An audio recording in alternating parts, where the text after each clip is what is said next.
Hey, everybody. Welcome to my new podcast, Talkin Shit with Coleman Gene. And today we have from HBO Def Comedy Jam, BET Comic View. He's been on NBC Last Comic Standing, and he's also an author of Playing with Fire. I wanted you to give it up from DC own, Mr. Kevin Lee. I'm in the house. What's up? I'm in the house. Can I get some applause? Applause. They already applaud. They want applause. That must be from all the hater comedians. There's a lot of them going around, brother. A lot of them going around. Hey, I'm not famous enough to have any beef, so this podcast might be a little boring. So oh no, you got enough credits, man. You got so many credits. Listen, we almost ran out of time for the show. I got to get some beefs, man. I got to get a beef with somebody. We're gonna start a beef on this show today. That's why we here tonight. We would have started beef. We would have fight with somebody so we can get some credits and get some shows, get some likes. So we gonna beat everybody. But Kevin, Coleman Gene, you know I don't bite my tongue. So no, you don't. You know me. That's what I like about Kevin Lee. That's why you're my first guest. Because listen, you know a lot of people, and we're gonna get into that. You know, a lot of people, you came up with a lot of people being from the DMV, but DC, DC is known for a lot of comics, a lot of major comics out there today in the game. And majority of them you came up with. Listen, you'll tell them a lot of them will slip on your couch in your crib. Yes, they have. Yes, they have. I'm one of the pioneers of DC comedy, man. Back in the early 80s, you know, there was a handful of us that were hitting the open mics, Garvin's Comedy Club, and the Comedy Cafe. Those were the two rooms in Washington, D.C. And we were hitting those rooms, and the only other comedy clubs in the country at that time were the Comedy Store in L.A., the Improv in L.A., and then the New York comedy clubs. So outside of New York and L.A., basically D.C. had two of the most major comedy clubs that were on the scene at the time. Well, it makes sense why there's so many comedians that come out of D.C. because y'all had the places to work. You know, we had places to work. Listen, when I started, we had a few clubs, but I know back then it wasn't that many. New York was the mecca of comedy, or L.A. So I think down to D.C. having the clubs you had, y'all had a lot of comedians come out of there. A lot of men only come out of there. And it's still coming out, man. I mean, DC has spawned some great talent and some, like, a lot of celebrities. And we did a movie called The Mecca of DC Comedy. And I'm part of that documentary / movie. And that's what the documentary is all about. It's about all the comics who have came out of DC, not just the ones who are household names like Wanda Sykes and Chappelle and Martin Lawrence and Tommy Davidson, but just all the other guys and ladies who have made waves in the industry at some level. You know, everybody's not going to be a superstar, but that don't mean you're not successful. Why the fuck not? I want to be a superstar, goddammit. Well, you're on your way. You got your own podcast, man. So you could be. We'll see. We're gonna make you a superstar. Yeah, we got 2 viewers, me and you. That's it. Yeah, that's good, man. Get the rest of our family to watch. We got 30 people watching. But tell us some of the stories. Now, when you got started, how you get started doing this comedy thing? Oh man, I started out as a street performer. I was doing magic. I was a magician doing street performance shows in Washington, D.C. when I was a teenager. And this comedian who saw me on the National Mall performing, named Vincent Cook. And he says, hey, come down to this open mic. You're pretty funny. And I went down to this open mic at Garvin's Comedy Club. And Vincent Cook was one of the veterans of DC comedy. He actually was in the movie with Will Smith. He played Will Smith's stunt double in a Muhammad Ali movie. Will Smith did Vince, sorry to cut you off, but I didn't know Vincent was from DC. I know you talk about it. I didn't know he was a DC comic too. Yeah, Vincent Cook was a DC comic. He had a nickname, Vincent Crook, because he used to steal people's jokes. Oh. we called him Vincent Crook, but Vincent Cook was a DC comedian, one of the original DC comics. And Vincent saw me on the mall, street performing on the National Mall, and he was watching me, and he said, "Man, you're funny, man. You come to the open mic." So, what open mic? What's open mic? He said, "Oh, it's at the Garvin's Comedy Club, Thursday night." So I came down there and ended up going up on stage. I walked in, and this guy had a bunch of people around him. This fat, jolly guy with this well-groomed afro had all these people around him. I'm going, "What the hell is this?" And everybody was signing this list to get on stage. And the guy that was signing, that was in charge of everybody signing the list, was a guy by the name of Fat Doctor. The Fat Doctor, legendary. The legendary DC comedian, the Fat Doctor. So my first meeting with him was at this open mic, and he asked me what my name was. I said, "My name is Kevin Lee." I went up on stage and did my thing, and nobody had ever seen anything like that, because I was, first of all, the only one that ever seen that went up on stage and was doing like magic and juggling with his stand-up comedy. But the fact that I was African-American doing it made it even more crazier, because there was no Black people in comedy clubs doing that type of comedy at the time. It still isn't really, few guys starting to, but yeah. So it was basically everybody, "Who's this guy? Where did he come from? And why is he so polished?" Because most of the guys, I was already a polished entertainer when I went into the comedy club, because I was already a professional entertainer. I was a street performer. I was also a birthday party clown and magician, and I performed at amusement parks and things like that. So I was already performing professionally and making money, even when I did my first open mic. Okay. And so they were just surprised to see how polished I was, and as a going up on stage and already having a set and an act that was kicking butt, And I think I was like just turning 17 years old when I walked to a comedy club. Yeah, just turned 17 years old. You've been doing that for a long time. Yeah, man, because I'm in my, I'll be 60 this year. So yeah, it's a long time, man. A lot of guys, so, and everybody in the club was a lot older than me. I mean, of course, all those guys were men, grown men. I was just turning 17. And this was summer. I was 16 years old. Actually, it was summertime. I went into Garvin's. And I turned, my birthday turned in November, so I turned 17 in November. So first time I walked on stage in a legit comedy club, I was 16 years old. Okay. Yeah, man. So and that started on. So then the next club over was the Comedy Cafe, which is another club in DC, and they were competing against each other. And they had an open mic, and they had a comedy competition there. And so I entered this comedy competition, and I won first place. And that got me a lot of enemies with the local DC comedians, because they had no idea who I was, who is this guy, where he come from, and, all this sort of stuff. So it wasn't smooth operating. I became friends with all these guys later. When I won that competition, I started getting a lot of hate from all the local comedians. Yeah. Was any of the major comedians we know now there hating on you then? No, because all the guys who are major comedians now, like Dave Chappelle and Martin Lawrence, those guys came later. Now, Martin was actually around basically right after I started doing open mics. And by the time I started becoming a paid comic, I was a MC at the Comedy Cafe, and MCing at Garvin's and featuring at these rooms.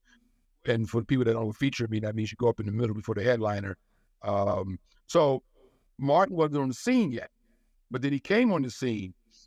He was a Fat Doctor protege. Him and Doc were somehow he came down, and him and Doc became buddies and stuff. And me and Doc were good buddies at that point. So then me and Martin became friends. So it was always me, Doc, and Martin, kind of hanging together and stuff like that, And yeah, but Martin was around very early on. Tommy Davidson was around also. Matter of fact, I beat Tommy in a comedy competition. See, here's the goal. If I beat you in a comedy competition, you're going to be famous. So, I did a comedy competition at a nightclub called LeMay's Nightclub. And it was a dance club. And they had a comedy competition, LeMay's Nightclub on L Street, Washington, D.C., Northwest. And Tommy was in that comedy competition. A guy by the name of Gino Carmichael, a guy named Danny Williams, and a guy, William Stevenson, Weaver Stevenson actually moved to New York and I think it was a house comic for House comics, for Gotham, and he was like one of the major hosts, a bunch of comedy clubs in New York City. Yeah, at Cellar too. Yeah, yeah, the regular comics. Yeah. So he moved. He was one of the first guys to leave DC and move to New York. Okay. And but so I won this comedy competition, and Tommy Davidson at that point didn't have much of an act. He just had this beatbox thing. That's back when the Fat Boys were popular. I think they're the first one to come on the scene and do the beatbox thing. So Tommy was doing that on stage. He was doing this beatbox thing on stage. But that was it. That was his act, going out and doing the beatbox thing. And so he had much of an act. And so I won first place in this comedy competition and beat Tommy Davidson. I remember that like it was yesterday, man. But yeah, none of us at that point ever knew, where our careers will go, who we're going to end up being. You never know, but here's the funny thing. We're just young kids, man. Excuse me. I know you had told me, being real tight with the Fact Doctor. You said that, well, not you, but it's been, said that the Fact Doctor wrote Martin Lawrence's set that he did on Star Search, and he won. Yeah, the story with that was Star Search audition was held at a place called the Crystal City Comedy Club. Brothers Don and Howard Siegel ran the Crystal City Comedy Club in Crystal City, Virginia, which is basically Arlington, Virginia. So they had a nice little club there. We used to play that club. Now, during the Star Search auditions, I was out of the country. I got booked to perform overseas. I think the year was 1986 or 1987. That I was performing at a military base overseas. And they had this audition for the Star Search. Now, I did the first Star Search audition at the Comedy Cafe. Mm-hmm. But the lady got so mad. The producer was mad at the owner, Dan Harris, because Dan Harris was an ass. He really was. And so they took the tape and threw it away and said, we're going to go to another comedy club. Okay. So they rescheduled the tape again at the Crystal City Comedy Club. So Martin didn't want to go. And the legend is Doc talked Martin into going because Martin was like, man, I ain't going to audition. Screw that. He said, F that, like that. Mm-hmm. I ain't going. And Doc like, man, get your ass up and let's go. So Doc kind of said, get your ass up and let's go. And finally Martin got up and Doc picked him up or whatever. And they went down together to do this thing. So, and then Martin, all the comedians there were, hand-picked comedians, the pros of DC, all the guys who had some sort of reputation as being a good headliner or up-and-coming act. And Martin was just basically an open micer at that point, guy just trying to find his way, didn't have much material. And he went up on stage, and they had to do a 3-minute clean set. And Martin had 3 minutes of clean material. So he went up on stage and basically said, man, fuck this, and went into his act, whatever act he had, which is basically him cussing and trying to be Eddie Murphy. And it went over so well, he ended up getting Star Search. Damn. And he was supposed to be clean. And he's supposed to be clean. He's the only one that cursed and got Star Search. Everybody else went up and did clean 3-minute set. The one that went up and cursed and got all these laughs was Martin. But Martin ended up having a good set because he cursed and did his regular set, the way he would. And he killed, I guess, and got the big laughs. And they picked him to do Star Search. Now, he has no clean material. So Doc had to write his first set. Yeah. So Doc wrote Martin's first set, and Martin came out, and I think he won 4 or 5 stars. There was 4 stars back in those days. They give you 1 Star Search. So he came out, did that, and he actually won his first Star Search. Then he came out on the second time, and he lost to a guy named Steve-O. And where's Steve-O now? I think Steve-O is working at a car wash somewhere right now. He might be Martin's driver at this point. But whoever this guy, Steve-O didn't go and have a wonderful career. Martin went on to become an entertainment legend. So that's a true story, man. So Doc got Martin out of bed, and basically Martin went down there and and screwed up his clean 3-minute set and ended up getting Star Search, and the rest is history. That's cool. Tell us about your set on Def Comedy Jam, because you were on the first season on Def Comedy Jam, and I remember watching it. And, you know, when I saw you, then when I actually met you, I was like, oh, that man, he was on Def Comedy Jam. Did your panties get wet? All right, so here what happened. There's no wear panties anymore now. Yikes. So Def Jam, man, was interesting because the executive producer of Def Jam, a guy by the name of Bob Sumner, was not executive producer, the talent coordinator for Def Comedy Jam. And Bob had already knew who I was because there was a comedy club called the Comedy Connection in Washington, D.C., and Chris Thomas had a Sunday night there. I think everybody know Chris Thomas. He's the the mayor of Rap City on BT, right? But Chris, so that was an urban night. It was the Comedy Connection was the mainstream room, but it had its Sunday urban night ran by Chris Thomas. So when you come up in DC, you even if you're a so-called mainstream comic, you still did the urban shows. We used to work the Ibex back in the day with Wildman Steve and all those guys come through there at the Ibex. It was worse than the Apollo, you know. If you didn't get food, it was a miracle. But a lot of us went through there and worked that room for that $100 night, you know, get paid $100 to go up for 10 minutes to get booed. So we used to always go up there. So I was used to working in front of black crowds because I was do Chris Thomas's Urban Night, and Bob Sumner used to come down from New York, from Jersey with Bill Bellamy at the time. Bill Bellamy, of course, is an unknown comedian, and they come down there and Bill would come down and work the room. So fast forward, I'm on Showtime at the Apollo, and backstage is Bob Sumner with Bill Bellamy. Bill Bellamy's taping Showtime at the Apollo on the same day that I'm filming. You know, we're on different shows. I'm gonna take that back. We're on the same show. They did 3 shows in one day, and Bill Bellamy and myself were on the same show. I take that back.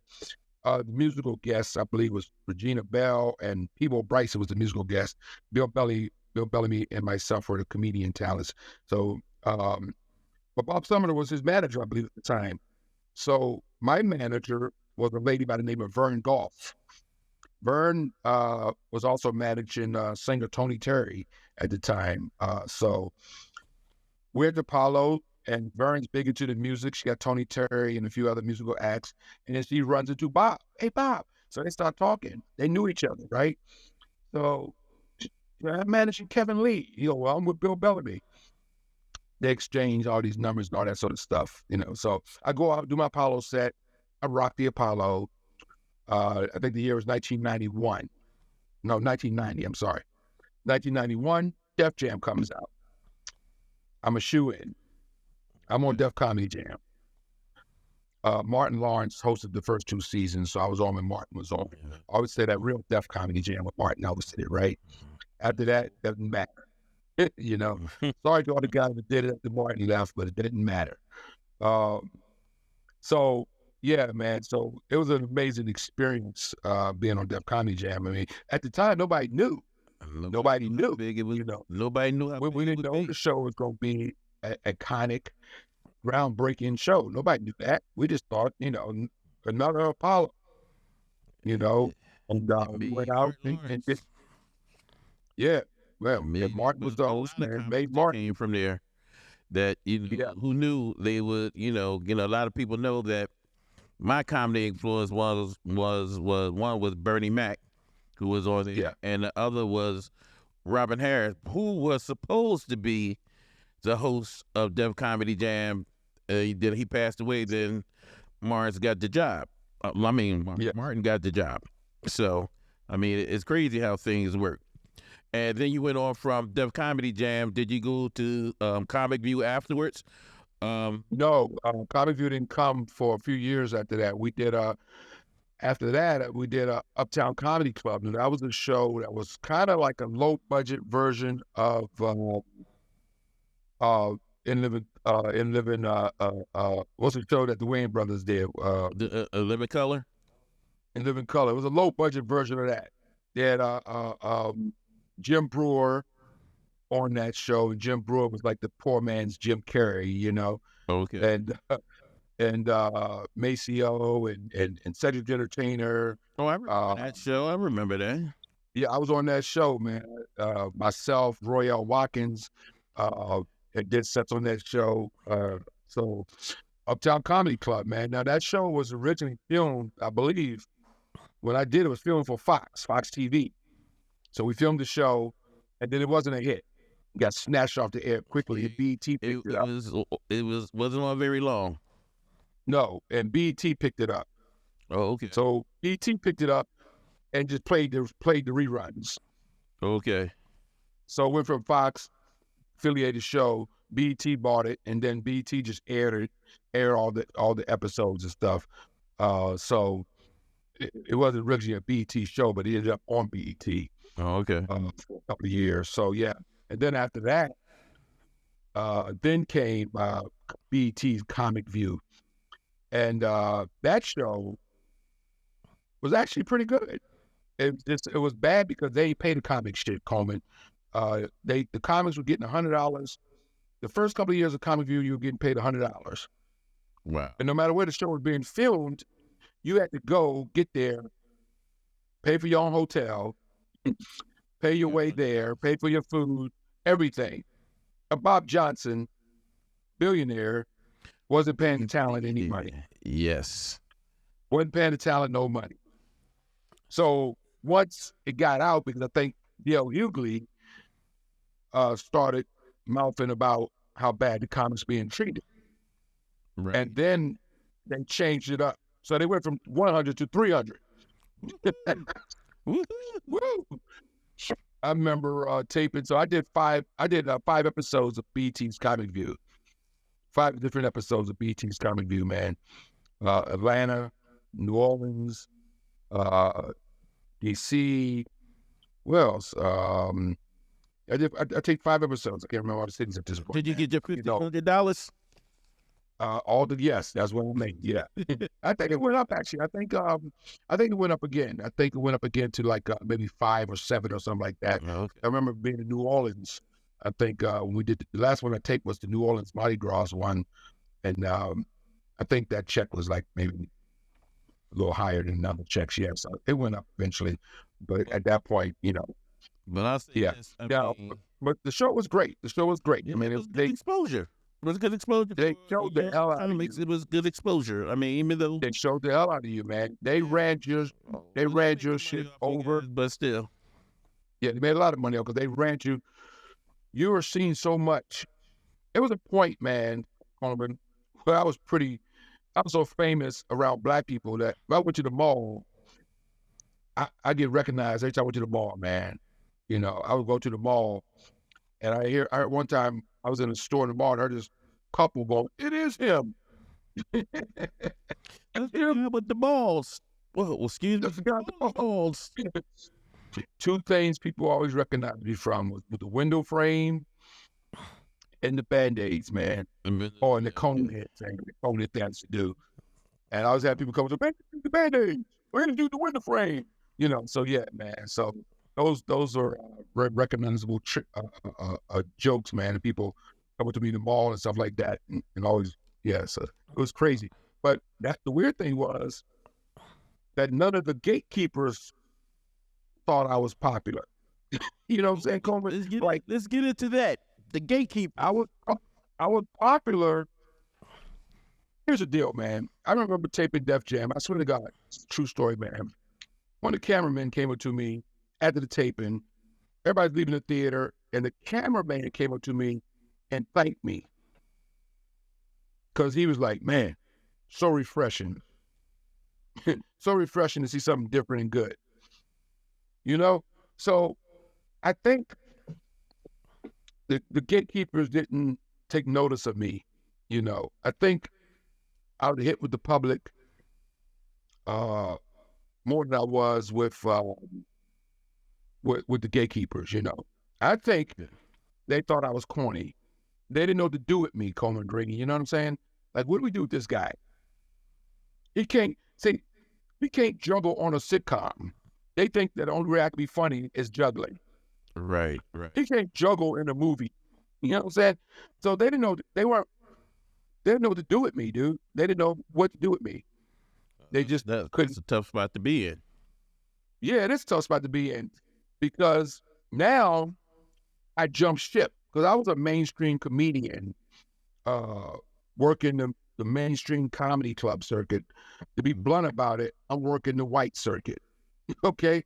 I'm working for white comedy clubs, and before Def Comedy Jam, there was no black people in comedy clubs. You're lucky if you saw one black couple in the back of the room somewhere. But 99% of your audience was white people. So I was making my living working American comedy clubs, which is basically an all-white crowd. Right. Even when I did Def Jam, the week I got called to do Def Jam, I remember being on stage at a white comedy club when I found out I was going to do Def Jam, you know? And I wasn't a guy that was used to performing in front of black audiences. You know, Sinbad was the one that encouraged me to do the Apollo. You know, I was working with Sinbad, doing some tour dates with him. And I remember us being in Atlanta at this club called The Punchline in Marietta, Georgia, outside Atlanta. And he was the host. At that time, Sinbad was hosting the Apollo.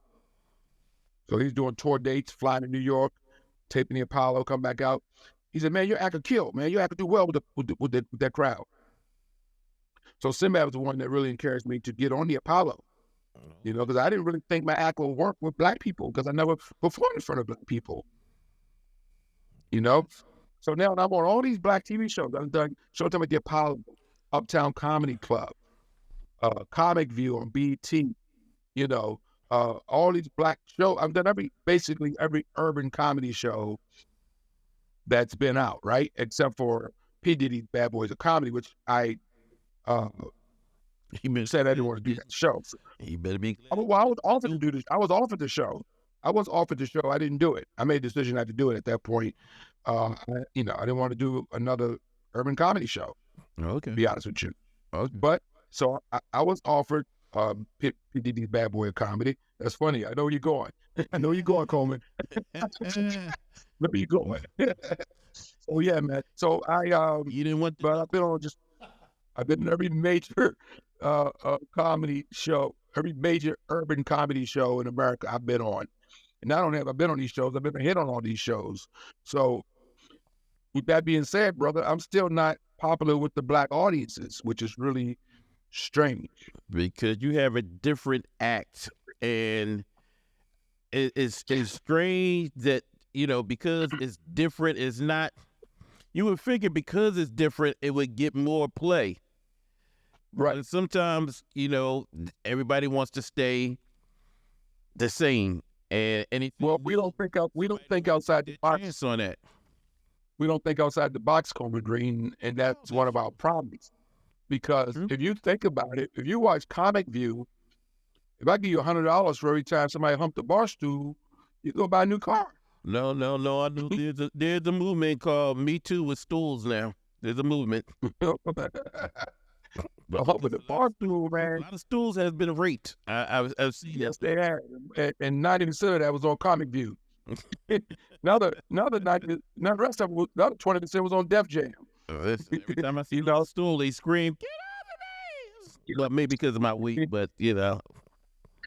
I just think that the gatekeepers, man, didn't have a vision that this brother here can do something different than, you know, comedy. I mean, our comedians have always been Richard Pryor. You know, that's style comedy. Standard and Mike tell jokes. We don't have silly comedians, you know, when you think about it. You know, we don't have a Carrot Top or a Gallagher. And I am the closest thing to that. You are it. That's, you know. I am that. Yeah, I am the urban version of that. You are correct. I am the urban version of that. And you know what? They could have made millions on me because of that. But they didn't realize it. They didn't have the vision. The gatekeepers of Def Comedy Jam, Russell, they saw my act. They didn't have the vision though, bro. They didn't see. I'll tell you something, man. I was reading, I think I told you this in a conversation a couple months ago, Coleman. Kevin Hart's company, LOL Network, a couple of years ago, they posted my Def Comedy Jam. And I was trending on YouTube, like trending. I was trending on YouTube. And that video has like almost 1 million hits right now. And so Kevin Hart owes me some money. But anyway, he posted that video, right? And I read my press, bro. So I go and I read all the comments, not all of them. I'm reading like just the comments. People make comments underneath the video. And I'm reading them on YouTube. And the love was amazing. The accolades were amazing. People were like, what happened to this dude? This dude was amazing. This dude was great. This dude was funny as shit. I mean, just reading all these comments from people that watch Def Comedy Jam that don't even know I still exist on the planet as a comedian because I'm not on that world, that circuit, you know, doing stand-up comedy in that circuit. I'm still working this mainstream circuit that they're not involved in. Only, you know, they don't see guys like myself at a comedy club that, you know, they only know the big name urban comics and so forth, you know. So right. Yeah, so it was flattering and sad reading those comments, man, because those people were telling me on those comments that I should have been a star. Well, you know what you do is not the same, but it's similar to what Carrot Top does. And remember how much bullshit a lot of comedians didn't like Carrot Top's style of comedy because he had props with the jokes and everything. I don't know why. You know, there's room for everybody type of comedy out here. You know what I mean? But they gave him, and look at him now. Carrot Top is one of the richest son of bitches out there.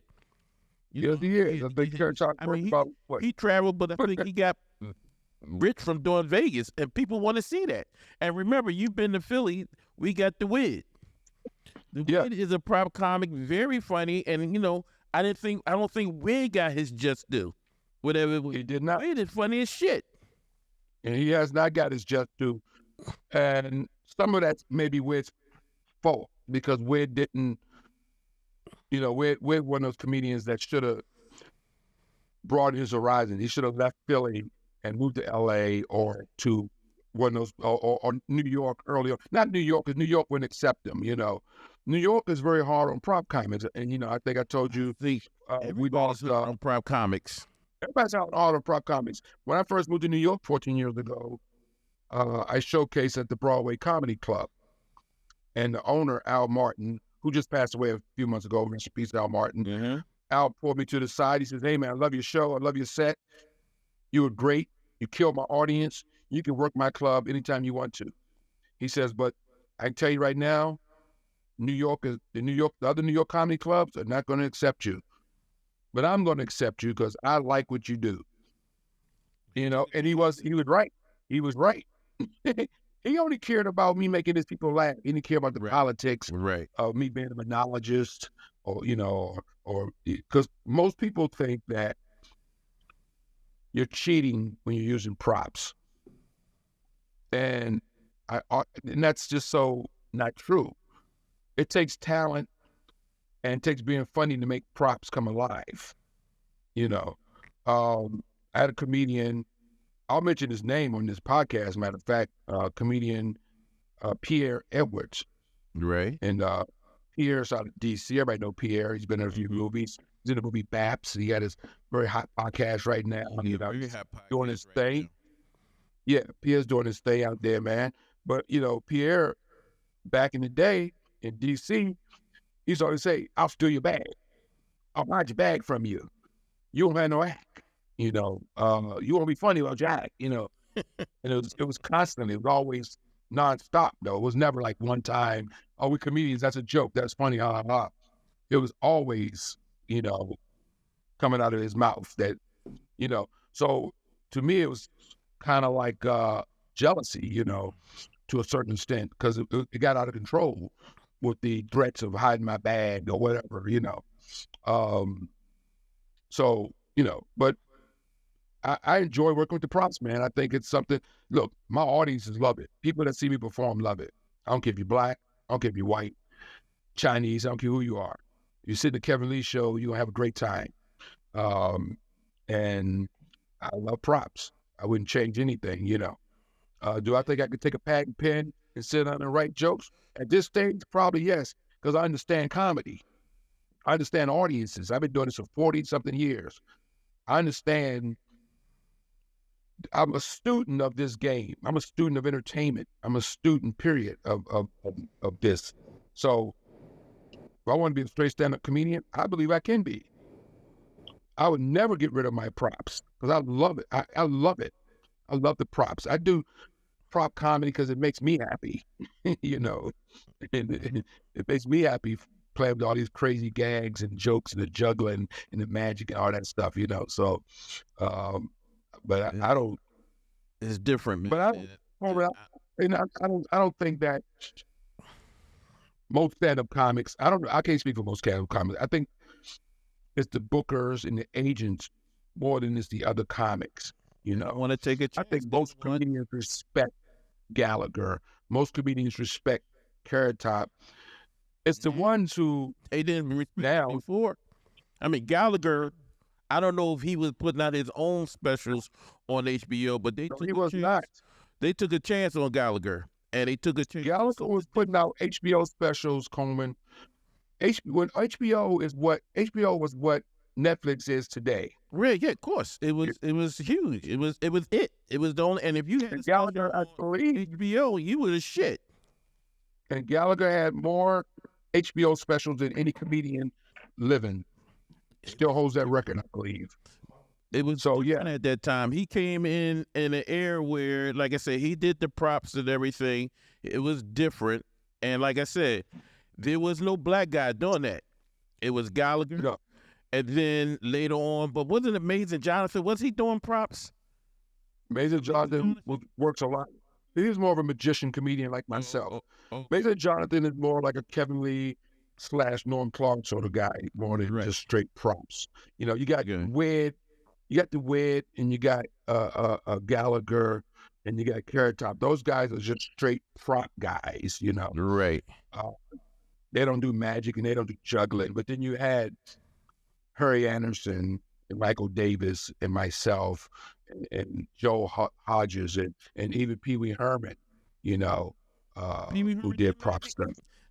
No, prop stuff. He did prop stuff. Yeah. They're pulling out his shit. Yeah, he made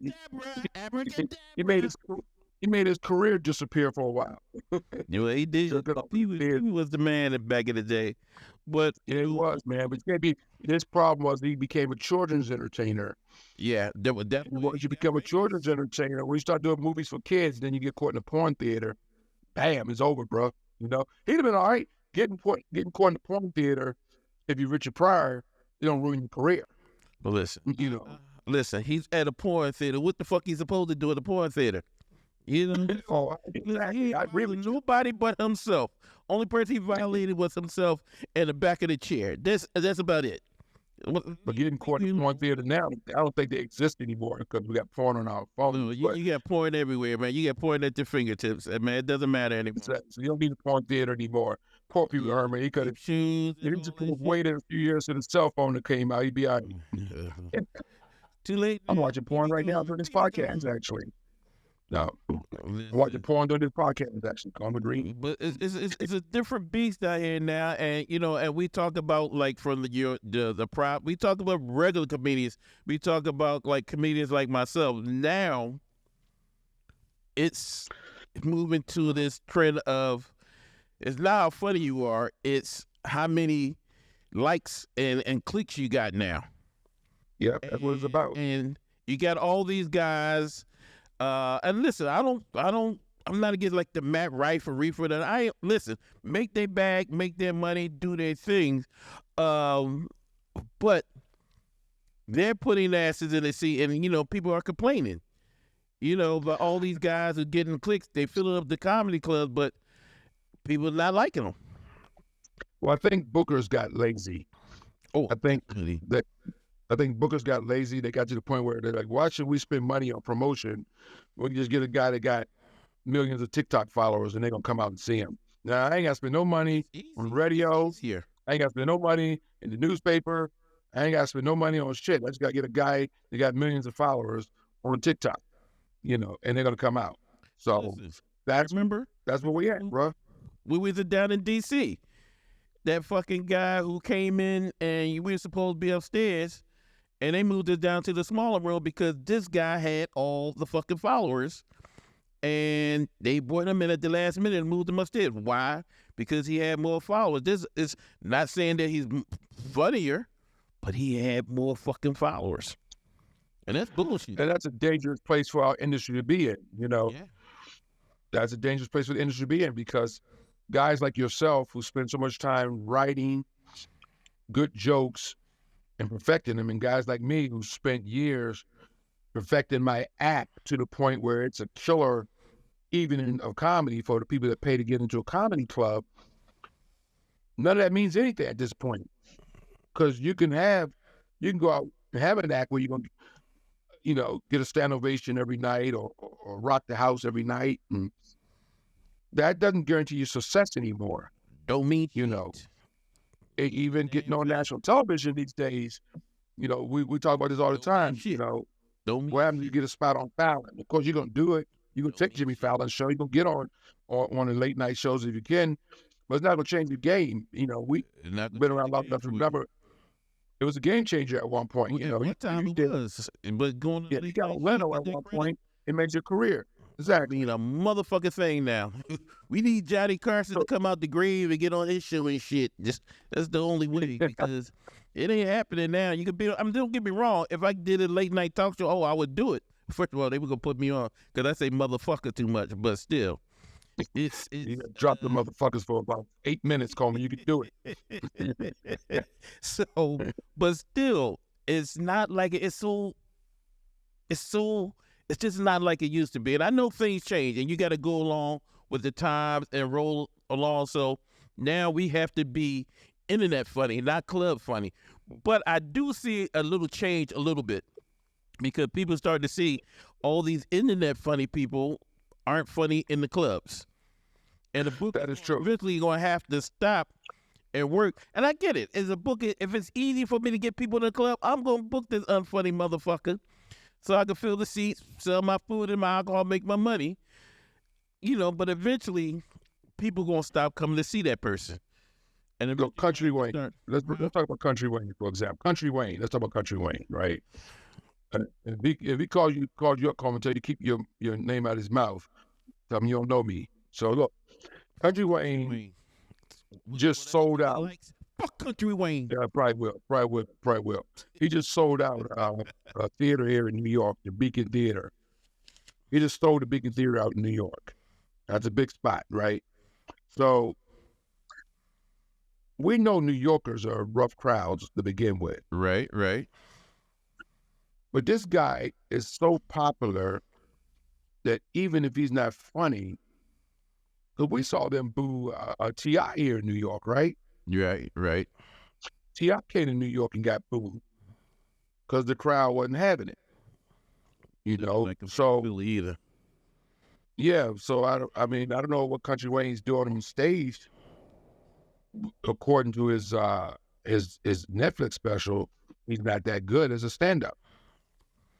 But he's selling out everywhere. I ain't mad at him either, man. I mean, I'm just don't. But who cares if you're funny anymore? Is what I'm saying. No. Well, comics are selling out theaters right now. Yeah. I'm working a 230-seat room this weekend, and somebody that I'm funnier than is selling out a theater and making $100,000 in one night. Well, fuck that. I just played my living room, so you know what I'm saying. So think about that for a minute. You know, that's how crazy this business is. You know, I don't give a shit. I know Country Wayne does some great videos, stuff like that. But on stage, I'm funnier than that motherfucker. I don't give a fuck what nobody say. I am better than Country Wayne. Country Wayne, if you're watching this, matter of fact, I'm posting this shit when it comes out on all my social media, and I'll tag you. And I'm funnier than you. Listen, Country Wayne, that is not the opinion of the people here or this podcast. Get your bag. He go to this podcast. No. Oh, tell Punch Away and have me open up for him at the Beacon Theater next week. Listen. I get it. This is like I say, is comedy has moved on like everything else in life, like music.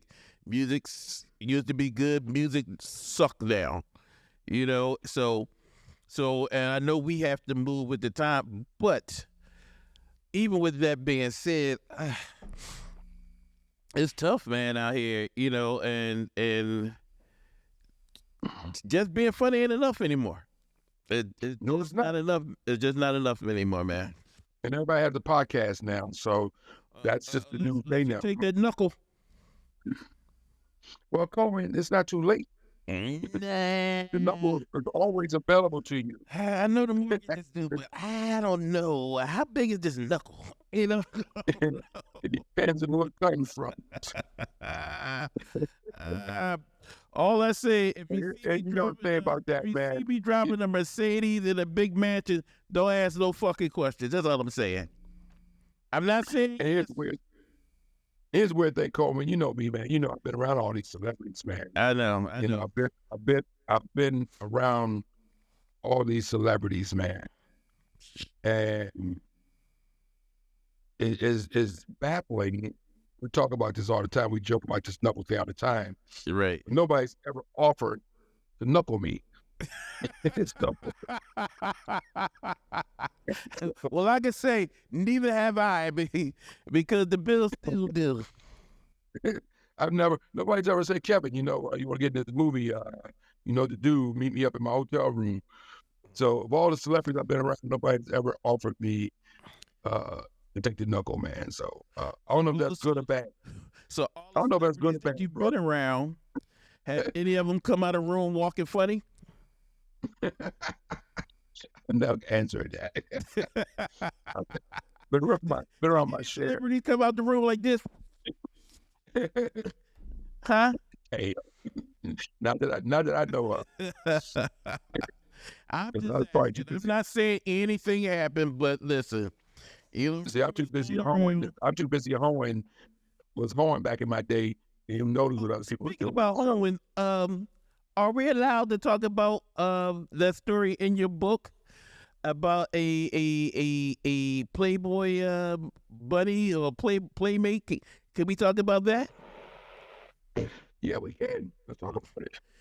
Let's tell the audience, my audience of two people, about a certain playmate that you had a night with. Tell everybody who that was. Anna Nicole Smith, the late Anna Nicole Smith. Nasty. This is why. Let me tell you about show business, man. I love being an entertainer because it has allowed me to travel the world, be a whore, date, and sleep with some beautiful women all over the world, from Japan to Korea to Guam to freaking Bahrain. I don't care. I've been all over the world thanks to my talents as a comic, right? So I'm in Miami, Florida. You literally. I'm with a friend of mine. Weren't you? With a comedian friend of mine who passed away this last year. He passed away. JT Newton, who Dave Chappelle talked about JT Newton in an interview recently, I think. But JT Newton was a DC comedian. I took him on the road with me. He's my opening act. Take him on the road with me all the time. That's not the porn guy, is it? No. That's David Rivas. Oh, okay. Who ended up doing porn. Okay. But yeah, we took JT down to we were playing a comedy club there called Uncle Funny's. Uncle Funny's Comedy Club was in Dade County, and Ann Kill was the booker. Ann had about 4 comedy clubs down there, Uncle Funny's. And Marvin Dixon had a Sunday night room down there also that I played. So I'm in Florida for about, I guess, 8 days down there doing this tour, working these different clubs. And JT and I, back in those days, I was a frequent visitor of strip clubs. And these. Okay, go ahead. I'll tell you something. It's changed, bro, because back in those days, I would walk in a strip club and strippers would just be all over me. And I would always sleep with these strippers, and it wasn't because I had no money. I never tipped them. And JT was like, "Man, what is with you? You need, what do you got? You need a bottle with. You know, what the hell's going on with you? You're banging strippers everywhere you go." So we go to the strip club, and this lady's on stage dancing, and we're sitting at the bar, and I'm drinking like a ginger ale. I don't drink alcohol. And she takes her thongs and she slingshots them at me. Did you sniffle? Right at me. Boom, they hit me in the chest, landed right here. She's there doing a book signing. She was a Playboy mate for Playboy, and she's doing a book signing. Was she dancing on stage too? While she was signing a book? I mean, she was there to she's dancing. Then she signed her book. Okay, all right. Yes. Mm-hmm. And she came up to me after the show. She finished her book signing thing. I had no idea who she was at the time, to be honest with you. Sure. And we ended up hanging out for about 72 hours in Miami. JT was my opening act. I was standing at the Holiday Inn next to Joe Robbie. JT? Was Joe Robbie Stadium. Smith. And you remember Joe Robbie Stadium? Yeah. You're a football guy. You didn't bang at Joe Robbie Stadium, did you? No, I was standing at the hotel right next door to Joe Robbie Stadium. So Holiday Inn right next on the top floor. And the hotel suite up there. So just spent like 3 nights together. She came to the show too. She came to one of the shows. Uncle Funny's came to the show, and it messed me up actually, because what I didn't know at the time, Coleman, was that the chick Ann Kill had a crush on me. And she never booked me again. So you bang Ann Nicole Smith? Yes. She had every right not to book your ass. Did you keep the panties? No, I wish I had. Back in those days, man, I can tell you, Coleman, this was before she became like what she became, you know. She became this huge household name, crazy star. This was before a lot of that happened, you know. This is during her Playboy days. She had not become the big, huge star that she was at that time. So you, yeah, she became a star. Before she became a huge star, yeah, she was a centerfold model or some of that sort. But yeah, she wasn't yet at this status that she got, because at one point she was on every television. Between her and OJ, they started freaking what do you call it? TV. Trying to find a word. Call me, help me out. Reality TV. Reality TV. Her and OJ started reality TV, man. But yeah, so she was on everybody's TV set for a while, man. Before cable was big, you know. Anna was cute. She had an amazing personality. She was we had a lot of fun together. You know, I mean, I'm not just talking about I'm talking about her personality, man. She was cool, man. She was just the coolest person ever. She's the coolest person, man. She was very cool, especially when she got. I wrote about it in my book, man.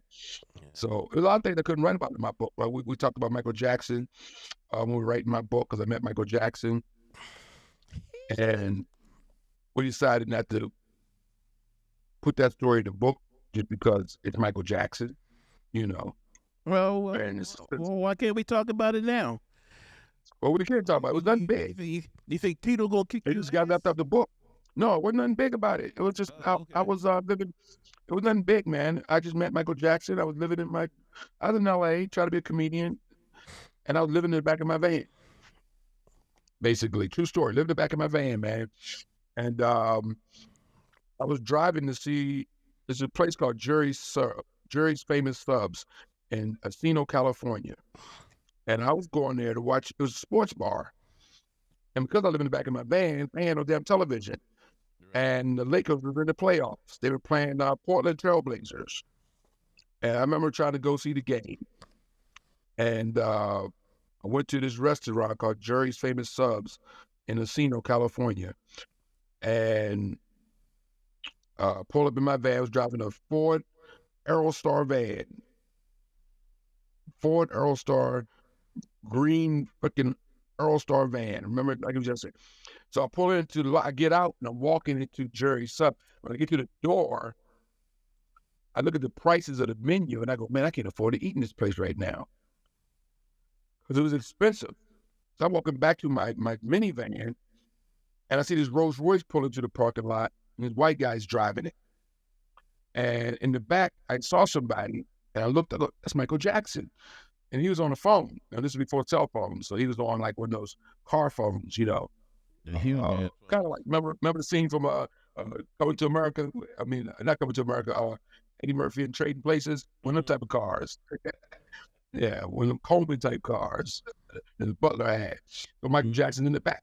There's no tinted windows, by the way, just a regular old white Rolls Royce.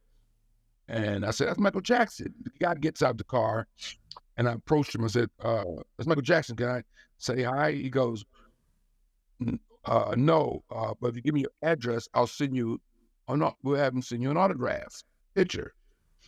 I'm like, no, that's Michael Jackson. I want to see him. You know, don't go near the car, wait till I come out. So I sit there for like 10 minutes.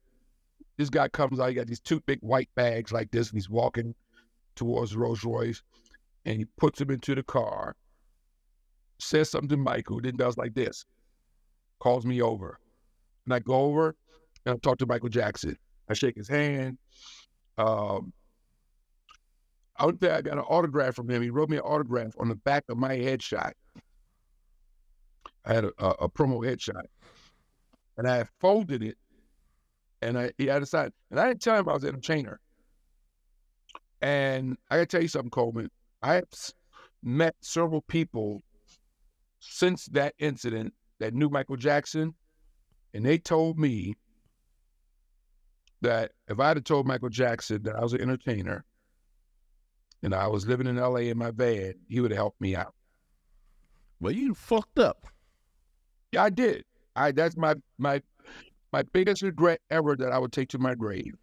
Because they told me, I know somebody, I met this guy who worked with Michael Jackson, and he goes, man, you don't understand what type of human. That was one of my biggest regrets in my life, is that I didn't tell Michael Jackson, one, I was an entertainer, and two, that I was homeless, because two people that I met that know him personally have both said the same thing, that the guy was amazingly generous, nice human being.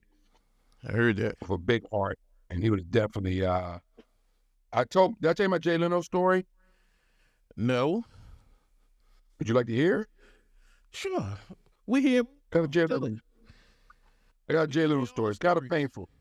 It's a painful story, man. But well, it is. I'll tell you my Jay Leno story, man. I was in L.A., and I'm going through a rough period, like very rough period, man. Eviction from my apartment period. So me and my ex-wife, that's why she's my ex-wife. I couldn't afford to take care of her. My ex-wife was, we were actually moving up this expensive apartment that we lived in for 2 years to basically to the hood. Because that's all, you know, we lived beyond our means, you know, money got tight and it was time to move downsize a little bit. So we're moving basically to a not so nice neighborhood in LA, right? So Van Nuys, California. So we're moving our stuff onto a U-Haul truck. And this is back in the days when you had those, the younger generation probably don't know about this, but your voice recording, your messages wasn't on your cell phone, because there were no cell phones. You used to have a little tape thing in your house, a little teeny tape inside of it. Remember those, Coleman Gene? Mm-hmm. So then you had to push play to listen to your messages when the button was blinking. So we're moving the sofa down the back steps onto the U-Haul. We was on the third floor, man. So we're going down, back and forth, moving furniture. We get back upstairs, and the light's blinking. We got a message.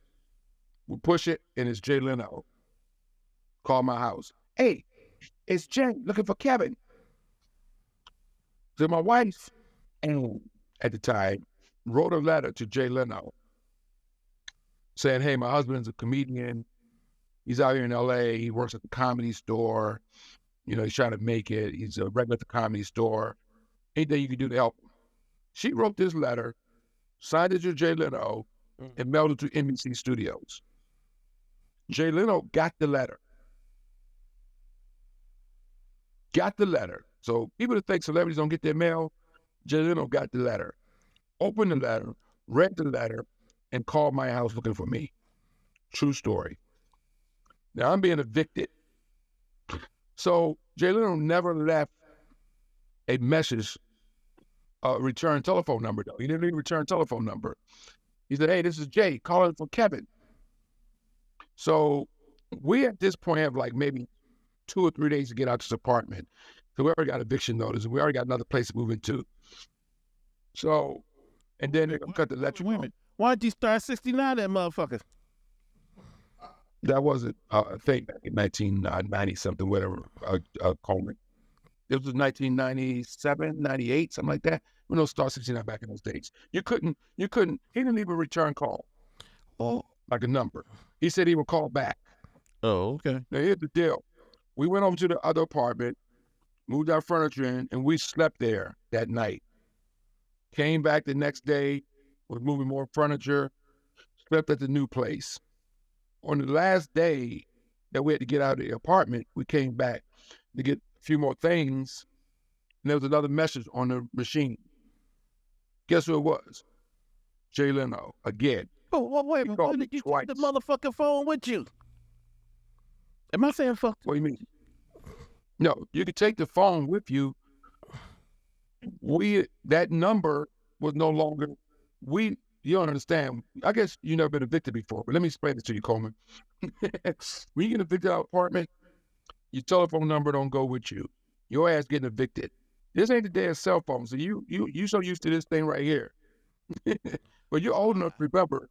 You're old enough to remember when there was no cell phone. If you go somewhere, when if you get moved out the house, you keep your flame phone number. No, we didn't keep the same phone number. We couldn't afford to keep the same phone number. We had no phone probably when we got to where we were going. Oh, all right. For a while, anyway. So now, we ended up fucked up with Michael Jackson and Jay Leno. So Jay Leno called me twice at my house, man, and both times I missed both calls from Jay Leno. True story. But wait a minute. All right, now fucked up. He never left a return call. You should have went down to the studio. Said, "Listen, Jay, I'm coming in. Goddammit." Wait a minute. Wait a minute. You got fucked by Michael. Well, excuse me. You messed up with Michael Jackson. You messed up with Jay Leno. Now let's talk about the story, the sitcom that you and Doc wrote that you got. Let's talk about it. So I was being managed by a guy by the name of. Now I ended up being managed by Chuck Harris. Now Chuck Harris was a big shot in L.A. Jew guy, big dude out in L.A. Man. He had a company called Visual Arts Group, and Chuck's biggest thing was dealing with guys like me, visual comedians who does visual stuff. But he had a lot of in the industry because he's out there, he's rich, he's Jewish, he's in L.A., he's doing his thing. He knows a lot of people. Jeff Penn out of D.C., who used to manage Martin Lawrence, by the way, went to the Montreal Comedy Festival, and Jeff Penn knew Chuck Harris. So at the Montreal Comedy Festival, and back in the day, for the people watching this podcast, the Montreal Comedy Festival was a big thing, huge. Okay. And Jeff Penn said, "Hey, I know this guy, Kevin Lee, that you would love. He does juggling magic. He's a black guy." So Chuck was like, "Well, have him send me a tape." So I sent Chuck my Uptown Comedy Club tape. Chuck saw the tape. He calls me up. He goes, "Hey, you're going to be a star." And he goes, "I've only been wrong twice in my life." No, he goes, "I've only been wrong once in my life. That was with my first wife." That's his exact words. So he starts messaging me. And he got me on a sitcom. I'm doing a warm-up act for In the House, the sitcom of LL Cool J, Debbie Allen. So I'm the warm-up guy for that show. And he had me on another show doing a pilot for a show that didn't get picked up with some actors and stuff like that. But I'm out in L.A., so I'm doing that. He got me booked on shows. I'm in New Orleans, working casino gigs, and I'm making money now and stuff like that. So Chuck Harris, retrain my thought, Coleman. Retrain my thought. Getting old. You were talking Coleman. how you was getting in, how about the in the house that you root for. Okay, so and the question was about what? Because I'm telling you about Chuck Harris. Because you can say you messed up with Michael Jackson, you messed up with Jay Leno, and how did you mess up with your idea that you and Fat Doctor? Oh, that's right. So Chuck Harris is my manager. So Chuck knew Norman Lear. They were good friends. Norman Lear, the legendary producer, thief. Yes, let's say it out. Thief. So Chuck Harris. Doc and I write this sitcom. Now, Doc's in L.A., and Doc's writing for the Martin Show, by the way. He's a writer for the Martin Show. So, writing some episodes for Martin. That's a whole nother podcast, those two. But anyway, he's writing for Martin. Martin's paying him some good money to write these episodes. And we're out in L.A. Doc's my roommate, by the way. He lives in my apartment with my wife and myself. So, freaky ass L.A., but go ahead. I'm sorry. He had his own damn room. But yeah, he's doing his own thing, that's for sure. He's definitely doing his own thing out there. With the girls, trust me, and all that money. That's where it all went, on girls and drugs. That's L.A. But that's L.A. So Doc and I come up with this sitcom. We write it, we put it together. And Doc was like, well, we got to mail it to ourselves because that's the poor man's way of, copywriting. Security, right? So we mail it to ourselves. Copyright is the poor man's way of copywriting. Now, in L.A., that doesn't hold water, but we didn't know that. So Doc shows it to Martin because he thinks Martin's going to help him out because Martin's his boy, right? Mm-hmm. So he takes it to Martin. Martin looks over it, and I don't want to fuck with it. So Martin said he didn't want to fuck with it. So he said, we'll take it to Chuck Harris. So we take it to Chuck. Chuck reads it. He likes it. He says, hey, I'm having lunch with Norman Lear next week. I'll show it to Norman Lear. Cool. So he shows it to Norman Lear during this lunch meeting. Chuck comes back, tells me and Doc. Norman passes on it. First of all, he didn't want to share writing credits with you two guys because who the fuck are you? You guys are Def Comedy Jam acts. That's it. You're not going to get any writing credits in L.A. You're not big enough to, you guys are nobodies. That was the message we got. We're nobodies. So even if he didn't like it, we couldn't star in it because we're nobodies. Because we thought we better star in it, You're right. So we've been told that, so now we're told, Martin told Doc in so many words, I don't want to fuck with it.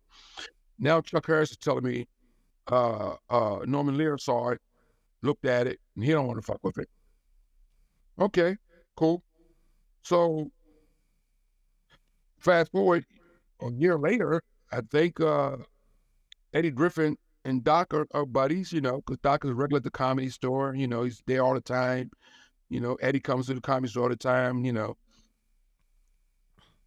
Now Eddie is shooting a pilot with Malcolm Jamal Warner. And sounds very familiar. Sounds a lot like the shit that me and Doc put together. You know what I'm saying? And but question, did Eddie get it? Where did Eddie get it from? Well, Eddie was just a called-in. Eddie was just a called-in actor. Eddie was called in. Be one of them actors. And Malcolm Jamal. Those were the two famous guys that took Doc in my place because they're famous. So Doc and I were nobodies. Norman Lear made that very clear to Chuck Harris. These two guys aren't even big enough to star in a sitcom. They ain't big enough to shoot a pilot and be in a sitcom. I might know who these guys are. He wouldn't get off the ground. For what I understand, it wasn't a Norman Lear production, but that don't mean Norman didn't steal it and give it to one of his buddies. Right. I don't know who produced that show, but whoever produced that show, that was Doc and Kevin Lee's project, the Malcolm Jamal Warner. My question is because Doc was cool with Eddie Griffin, he didn't say that Eddie, that's my shit, motherfucker. No, I don't work that way in L.A., bro. How LA, come on, man, it's Hollywood. No, Eddie Griffin don't give a shit, first of all. Making money doing a sitcom, he don't give a fuck. And second, he didn't steal it. Two, he just called in to do a part. And he had what are you gonna do? And he didn't like it. He said he had a whole lot of trouble with that sitcom. Him and Malcolm, and I think they didn't get along. And he said he didn't like the way they were like buffoon like type of shit with him and everything. So yeah. So I mean, I'm sure they changed some stuff. They changed some stuff a little bit, from me and Doc's original, script. But it was definitely, the concept was definitely ours, and it was definitely stolen. And to this day, we don't know. To this day, we don't know if it was Martin's people or Norman Lear's people. We don't know who stole it. All things we know it was stolen. Well, and those are the only people that saw it, though. Martin did see it, and Martin Lawrence did see it. The Doc showed it to him, and Norman Lear did see it because Chuck showed it to him at lunch. Yeah. So what I'm trying to say, it was exactly identical to the sitcom that came out with Joe Warner and Eddie Griffin. Well, here's the thing, Kevin. You messed up with Michael. you messed up with Jay. And you messed up the sitcom. And you know what's the whole thing to bring this together? Why? Because you banged Nicole Smith. That's why. See, did I mess up with Wanda Sykes too? Wanda Sykes. Say it again. You did what with Wanda? Did I mess up with Wanda Sykes too? You messed up with Wanda Sykes too, yeah. Because Kevin used the tour with Wanda Sykes for a minute, so you with some of the big boys, man.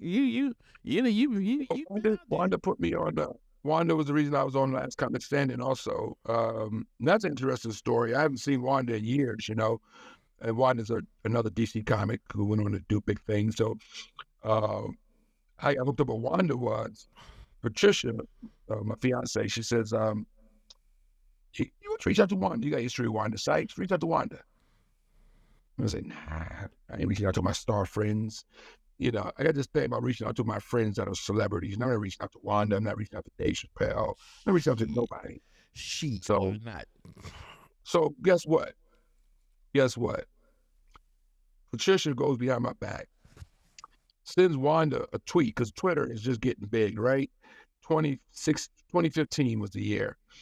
She sends Wanda a tweet as me. So Wanda gets this tweet and thinks it's me, not knowing that Patricia sent the tweet. The interesting thing was Wanda responded right back to the tweet. What's up, Kevin Lee? The rest is history. Yeah. So, yeah. Listen, you. Wanda's a sweet person. Wanda's good people.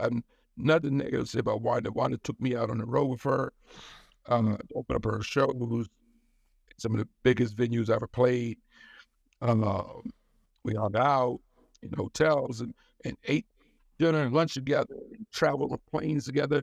I stayed next to Wanda Sykes on the airplane from Vegas to freaking Hollywood, Florida for 5.5 hours. I mean, we had a great time just traveling together and catching up and talking shit and, reminiscing about. One thing we laughed about was I took Wanda on the road with me to open up for me at a show in Frederick, Maryland back in it was the 80s, I guess. And Wanda was making $75 a show. And I was getting $175 because I was the headliner. Look at it now. I brought that up to Wanda. We're in Minneapolis at a hotel, and I brought that up to her. I said, remember the grifts you were making $75, and I'm making $175, And she's making boy, things turn around. Oh, listen, man. Well, yeah. I got to say this. I mean, you've been out and known a lot of major people, and you may not be as big as you want to be, but listen, you comedy has afforded you to do a lot of things up and down. You've seen the good side, you've seen the bad side, and you're out there doing something you love. I've had a really amazing career, Coleman Gene. I've had a great career. If I look at my resume, I've had a great career, man. I mean, I've been all over the world, other countries. Like I said, been to Japan, been to Italy, Spain, Germany, London, Iceland, Sweden, Bahrain, Spain. I mean, Korea 3 times. I've all over the United States, performed in Vegas, been on national television.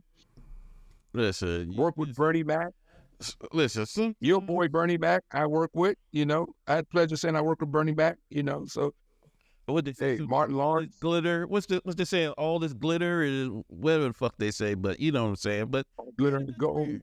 And you may not be a household name, but you're doing something that you love. Not everybody can say they doing something they love, and what you love have afforded you to travel around the world. Had you meet Michael Jackson, Jay Leno call you, sleeping with Anna Nicole Smith, being out. I mean, listen, you had some tough times in LA, but you had some good times. And these are memories of a long career. Like I say, you're doing fine. And I'm an author. Wrote a book, damn it. I wrote a book. My book's on Amazon, by the way. My book's on Amazon called Playing with Fire by comedian Kevin Lee on Amazon, Playing with Fire. Well, the book basically. We'll put the link. We'll put the link on. Okay, we'll put the link in again. Yeah, but the book's very interesting, man. I need to ask you a couple things before we go. First, talk to me. What do you think about what Cat Williams said about people? Well, we talked about it a little bit, but all these different stars. Well, we know about the joke stealing. We know how all comics steal. We know that, right? And I think you was the one that told me that they said if I do it on TV first, it's mine. Right. That's true. That's true. That's true.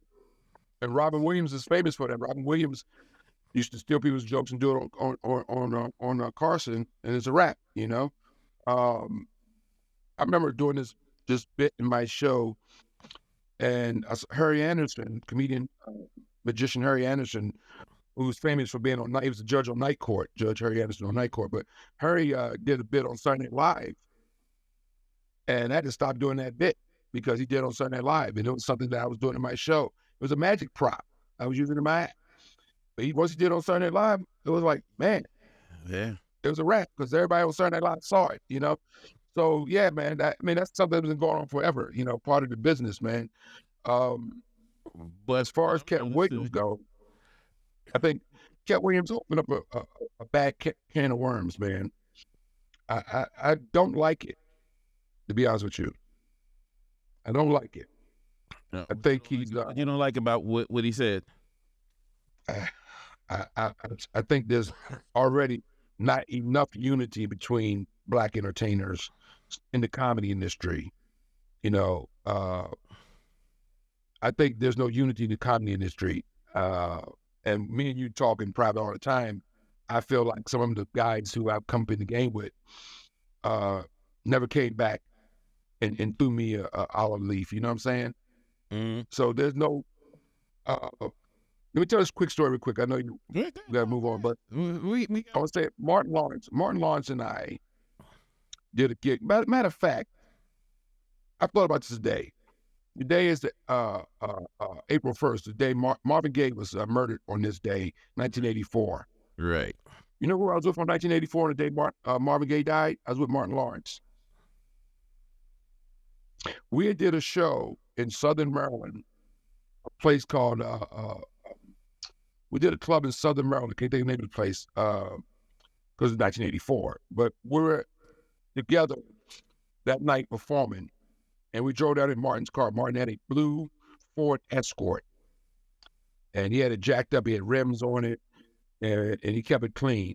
That was his car. He loved that Ford Escort. If I ever see him again, I'll bring that Ford Escort up. Because that was his car. But Martin had a Ford Escort. And we drove his car down to Solomon's Island, Maryland. I can't remember. Solomon's Island, Maryland, which is Southern Maryland. And did a show. And he was my opening act, by the way. So we get back about 2 a.m. to PG County, where we lived at, PG County, Maryland.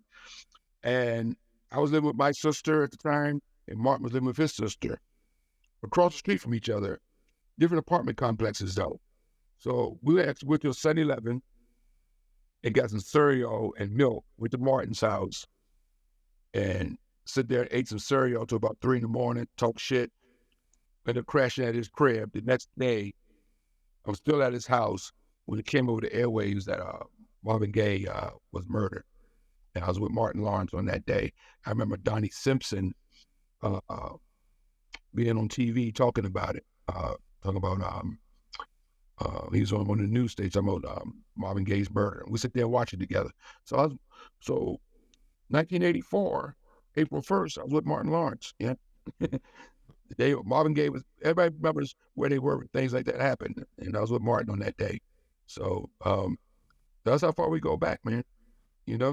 But what I was going to say is, Martin and I, on the way down to Solomon's Island, Maryland, we shook, man. We shook on this, dude. And this is why I'm so fucked up, Coleman Gene, because we shook on this, that whoever made it first will come back and help the next guy. And at that point, neither one of us ever thought, I don't think even knew we would make it. Well, I mean, Martin was basically my MC opening act, and I'm going down to Solomon's Island, Maryland to do a gig. I had that flyer for many years. I don't know what happened to it. It was Kevin Lee, MC Martin Lawrence, on that flyer, Solomon's Island, Maryland. And but we shook, man. We shook on it, man. Whoever makes it first will come back and grab the next person. And I never forgot that. Never forgot it, dude. And he never came back. He didn't keep his word. Now, if I would have made it, I don't know if I'd have kept my word. So if I'd have made it and Martin didn't make it, to that level, because there's levels to this game. So I'm a success, but there's levels to this shit, right? So I'm not on Martin's level of success, right? So, but yeah, when I came back, I don't know. But when you was in L.A., when the Fat Doctor was writing for Martin, were you around Martin at that time? Yeah, of course I was. At that point. And he never said, like, well, look, Kev, I'm a dude, No, because at that point, Martin was out of control. He was at that point, he's an egotistic maniac, psychopath. Martin was out of control. His ego was so big that you couldn't talk to him, couldn't tell him nothing. You couldn't. I went to Martin's house and shot basketball. He had 2 houses. And one, he used to have all his people over to, we shot basketball at Brent's houses, Then he had a house he didn't let nobody come to, But yeah, we shot basketball at his house. I remember shooting basketball at his house one time, and Cash from Boys and Men was there shooting. 3 of them was there shooting with us, and we're running ball in the back of his house, man. So yeah, man. I'm gonna tell you, if I got Fabian made all that money young, fuck everybody. my mother gonna call me. I ain't got no mama. Listen, if I get famous for this podcast drop, I'll give you a call. And tell you, don't you hear that shit? I know a lot of guys when you're young and that money come in. At one time I wanted to be a professional football player, and though they wasn't paying money back then that they paying now, but still, if I would have came out of college and making the money, I don't know. They probably, like I said, I used to say, you'd find me dead in the back of a strip club with little Debbie cakes twisted all in my fingers, because money makes you crazy, brother. And fame, it does, man. It makes you nuts. Even Will Smith said he went crazy for a while, but after you mature, and hopefully it makes you crazy, matured, and yes. But still, I know you saying we talked about this in private, but a lot of comics don't come back to help. Comic that they came up with or whatever, and I'm and I was saying, I got to look at Kevin Hart. He has come back to help some of the guys that he rolled with, and some of the guys he met on the road. He helped Keith Robinson, who took him up to New York. And then he does a lot of shows to help younger comedians. They didn't pan out great, but still he puts the opportunity out there for younger comedians to get on, and also to establish. He helped David Arnold, who passed away.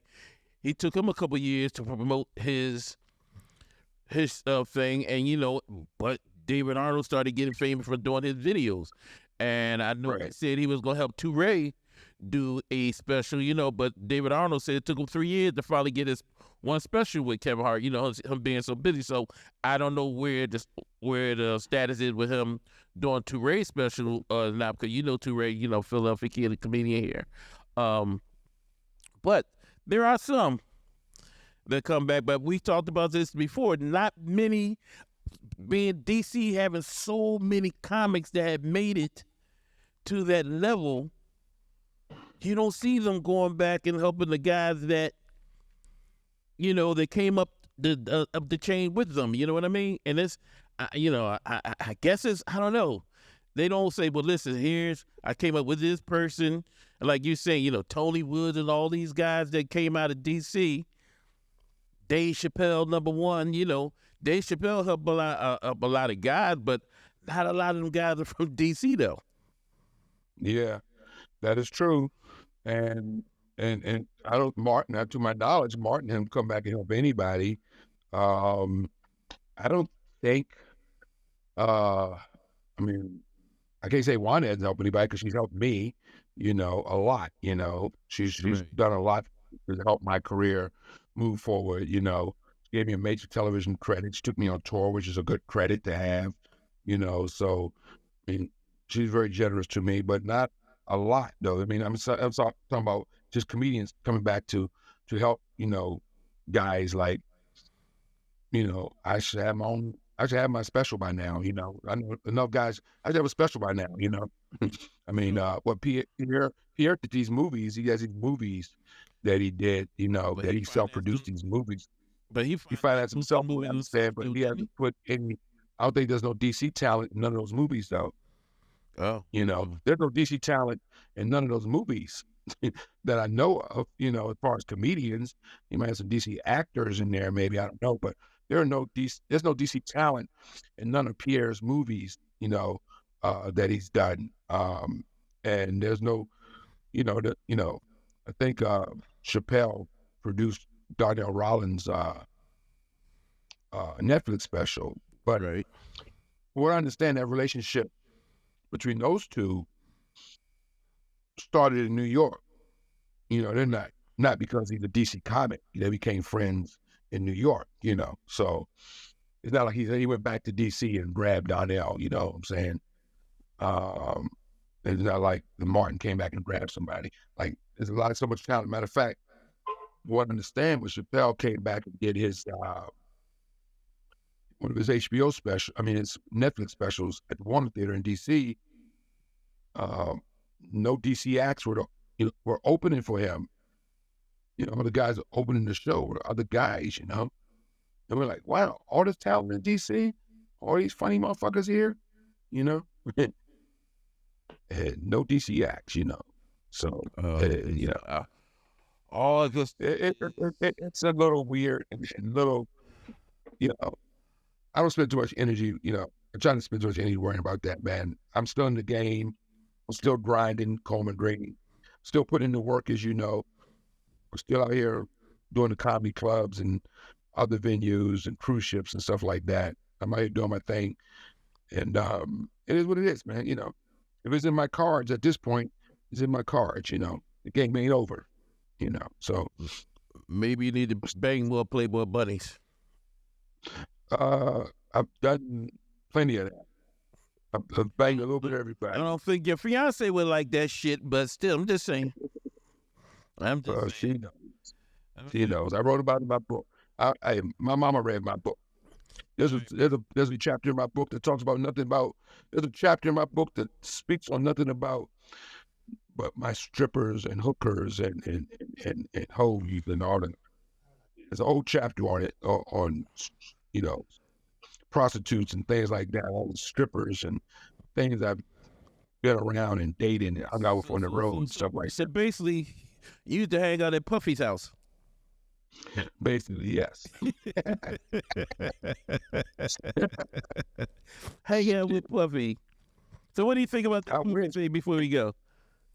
Oh, what I think about the Puffy thing? Yeah. I hope he's innocent, because I hate to see somebody that successful end up like R. Kelly, because it breaks my heart that R. Kelly is where he is right now. Just a very talented brother with so much success and so much legacy. So I'm about legacy, man. Like, if Bill Cosby was to pass away next week, his legacy, as we know and love him, will be gone. Because all they're going to talk about is these allegations. They're not going to talk about none of the great things that he did as a comic, none of the money he donated to thousands of colleges or hundreds of students, the groundbreaking things that he did, opening doors for other Black entertainers to get TV shows, the Cosby Show itself being a great sitcom. None of that stuff's going to be mentioned. The moment the breaking news comes over that Bill Cosby's dead, we already know what the lead story is going to be, Coleman. And maybe it's just, and that's a shame. Now that I think one of the best things Cosby did was keep quiet. First, he wanted to go on tour and everything. Nah, I think he did the best thing: to keep quiet, stay out the public eye. And I believe when he, not killing Bill Cosby, I think that his legacy won't be, that part that happened won't be as big as it was. I hope I'm wrong. I hope I'm wrong. I think that people, he did a lot of good things. Listen, everybody was doing quaaludes and having sex and all that. Not saying he did or didn't rape anybody. I'm not saying that, but I'm just saying there's a lot of that stuff. Look at now what's going on in Hollywood. Everybody is freaking everybody. And it's not only in Hollywood, it's money and power comes freakiness. So, everybody, Hollywood is being exposed right now, but in big business and Big Apple and so, all, when you got money and power, they come freaky shit. And listen, freaky shit is me doing those swinger parties. Listen, let me put it to you this: I wouldn't have did any kind of that crazy shit at Puffy party, but I would have loved to been at one of Puffy party to see what the fuck was going on. Well, it wasn't all just, but see, you say that, but it wasn't just homosexual acts there. There was lots of heterosexual sex too. So you at one of Puffy's parties, you're not going to bang some chick in a room? Of course you are. What are you talking about, Coleman? Of course. You just said you would. I would, listen, people talk about Puffy party, I know that the Fabulous say he snuck out because some weird shit was going on. I'm pretty sure it was a lot of weird. And I've been, like I said, I've been to doing comedy at these swinger events, and I seen some crazy. I didn't participate, but I seen some crazy shit like to go, ooh, okay, but I seen it. So all I'm just saying, I would have loved to been to one of the Puffy parties and something went down like, listen, this ain't what I'm about. This ain't about, But I would have went to one of the Puffy parties. Well, I hope I get booked on the next swinger party. Listen, you went to a Jamie Foxx party. It was just as bad. Yeah. So we don't want to get into any of that. But listen, it comes along. Money and power becomes freakiness. And I hung with Jamie Foxx also. Yeah, I've been around a lot of celebrities, man. You name them. Jamie Foxx. I've been around a lot of people, man. Speaking of Bill Cosby, I've been around him. Around Bill Cosby. And one of the biggest celebrities that you ever been around was Coleman Gene.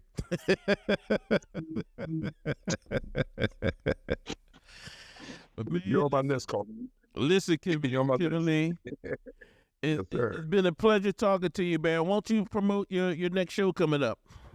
Well, I don't know what this weekend. Oh, well, yeah. Well, we won't air before this weekend. This weekend, hey, well, let's promote our show, Coleman. 2 weekends from now. Let's promote our show. Huh? Let's just promote our show in August. Oh, that's in August. Yeah, let's just promote it. Okay, where we gonna be at the Kevin and I Church 4 minute. We'll be at Harris Casino, Cherokee, North Carolina. Cherokee, North Carolina. Yes, Harris Casino Resorts. Yes, we'll be there. I'll be opening it up for Kevin Lee, so that means I'll be the next Martin Lawrence. Yeah, Yeah, really. Hey, you know what? Wanda Sykes opened up for me too. So you're right. There's hope for you, Coleman Green. There you go. There you go. Me open up for Kevin Lee. You become a star. Now listen, Kevin Lee, I won't forget you. I'll come back and get you. Maybe. Yeah. Okay. I'll hold my breath, bro. Appreciate you. I appreciate you coming on here to the Talking Shit with Coleman Green. Now, last question. I'm going to do this with a lot of comedians that I bring on. It's just something simple. And some fun guy that says been all around the world. I need to ask you your answer to this one. Wawa or sheets? Wawa. Okay. You the man. Even though there's more sheets than Wawa. Well, the Wawas are not everywhere. Not in this area. They got a Wawa on every fucking corner now. That's what I'm saying. But if you travel the country to different states, as much as I do, you're going to realize that Wawa is not everywhere. So sheets is more places, is what I'm saying. Right. I think Wawa is the king of, now 7-Eleven and all these other places, Wawa Johnny-come-latelys. Wawa is the king because they're the original gas station / come and get a shit sandwich at 3 a.m. Yes, I'm a Wawa. I'm a Wawa man also. Me too. I appreciate you, Kevin Lee. Again, Kevin Lee, he has a book on Amazon. On Talking Shit with Coleman Green. That's right, man. Appreciate you, man. Have a good night, and we'll talk to you soon. All right, peace. Take care. Good luck with the podcast, man. Look forward to seeing it. All right.